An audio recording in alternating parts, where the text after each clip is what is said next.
3D Theory here. Welcome back. So I just fired up my brand new Bambu Lab A1 Mini, and instead of just doing the classic test print, I decided to get a little wild. 6 prints, all beginner friendly, all found on MakerWorld, and all done in just over a day. I'll show you what I picked and how they turned out. If you're a beginner or just looking for some fun new projects to print, this video's for you. Let's start with something you'll actually use, like a phone stand. Here's my print.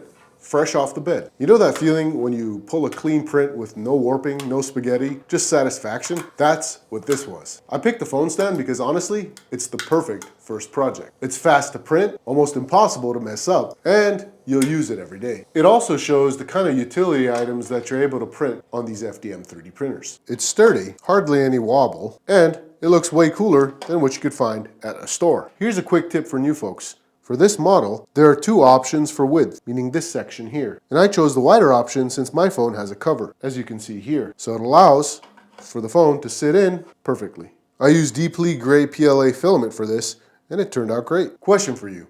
What's the first thing you would 3D print on a new machine? Let me know down in the comments below. Next up, something that's basically a rite of passage for 3D printer owners, the articulated crystal dragon. After all these years of 3D printing, this is the first time I printed an articulated dragon. I had to see what all the craze was about. Look at this thing.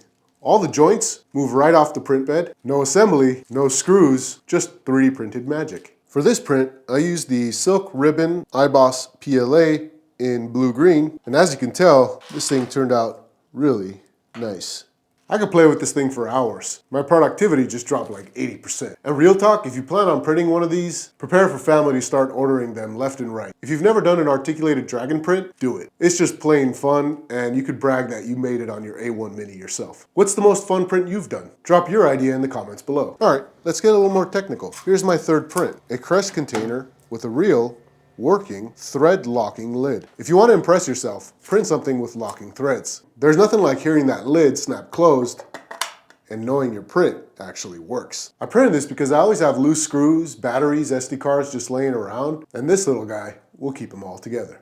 And the lid, it's not popping off in my backpack anytime soon. And with this, I also wanted to show you the types of really nice designs and details you can print using FDM 3D printing. And this really picked up those fine details. I printed the base with Deeply's beige PLA over here, and the lid I printed with Deeply's gray PLA, the same as the phone stand.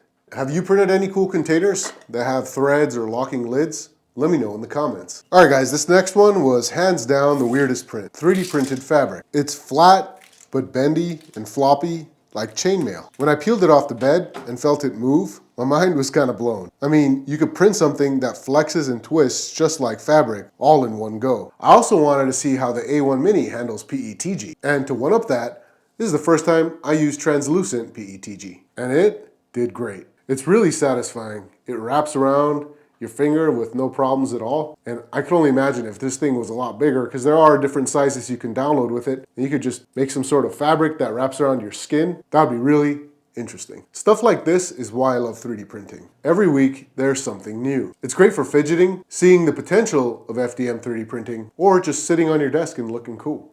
Although I chose the smaller option for this print, it still gives you that wow factor with this 3D printed fabric.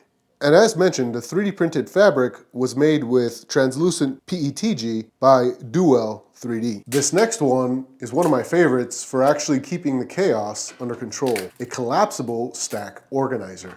I always have random bits floating around on my desk, so printing these was a no-brainer. They snap together for storage, collapse flat when you're done, and honestly, I just like having storage options. This was done with 3 of Ujoy Bio's PLA filaments. We got purple gray down here for the base of the box. We got titanium for the sidewalls over here, and silver for the front wall and the back wall over there. If you're a beginner, this is the perfect way to learn about tolerances and how things fit together. And since I'm using the A1 Mini, I chose the smaller print profile that'll fit on the A1 Mini. And the best thing about this is you can print more as your desk gets messier, which, if you're like me, is basically like every other day. Okay, bonus round. I couldn't resist testing out the multicolor magic of the Bambu Lab A1 Mini with the AMS Lite. I printed this adorable 2-color knitted bunny design, and let me just say, the results blew me away. Getting the AMS Lite set up was honestly way easier than I thought. I already had it on my Bambu Lab A1, which sits right next to the Mini, so I just unplugged the cord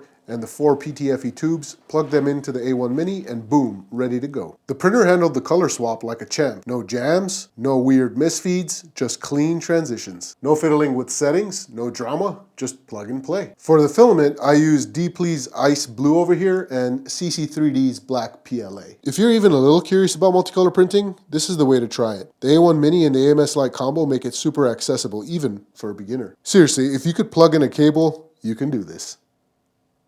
And all the black and blue filament you see there is the purge that came out when printing the knitted bunny, and it's pretty little. If you're thinking about getting into multicolor 3D printing, don't be intimidated. This setup with the AMS Lite and the A1 Mini makes it easy for you. So those are my first 6 beginner 3D prints on the Bambu Lab A1 Mini. I wanted to test out a little bit of everything, practical, technical, and just plain fun. If you're new to 3D printing, these projects are a great way to build your skills and actually enjoy the results right away. Which print would you try first? Or what's your favorite beginner project? Tell me in the comments. And if you have any tips for getting the most out of your A1 Mini, help a beginner out and comment below. If you found this video helpful or just want to see more projects, fails, and real talk, hit subscribe. I'd love to have you join the crew. Thanks for watching, happy printing, and until next time, peace, love, and joy.